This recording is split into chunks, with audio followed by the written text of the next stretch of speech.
देवारा होली में चोली फारे, देवारा होली में चोली फारे।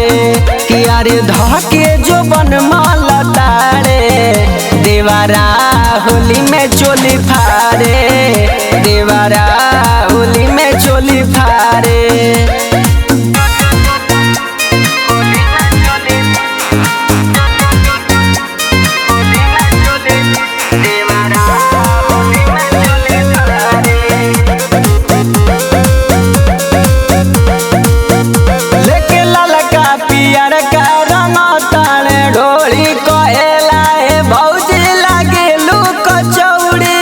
सखी नइखे मानत लेके लाल का पियर का रंग ताटे ढोड़ी कहेला ए भौजी लागे लुक चौड़ी।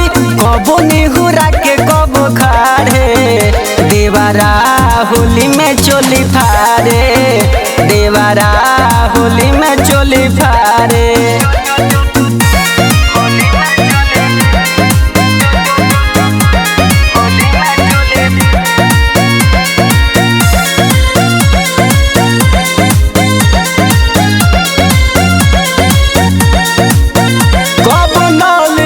बाकी कबो भैंस के गोबर उठा के साया साड़ी कई देले बाहर, परेशान कइले बहो।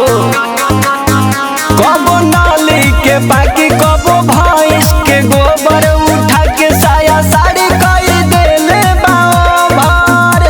अरे गलिया के खुदे मलतारे, देवारा होली में चोली फारे, देवारा होली में चोली फारे।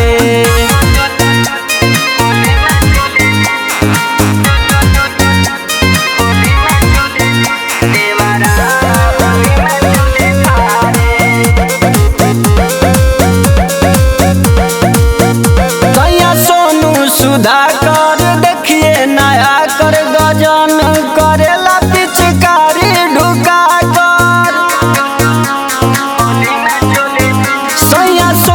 सुधाकर देखिए नया कर गजन करेला पिचकारी ढुका कर। अशोकवा ना रहन सुधारे, देवारा होली में चोली फारे, देवारा होली में चोली फारे। बड़ा तंग करता है ना।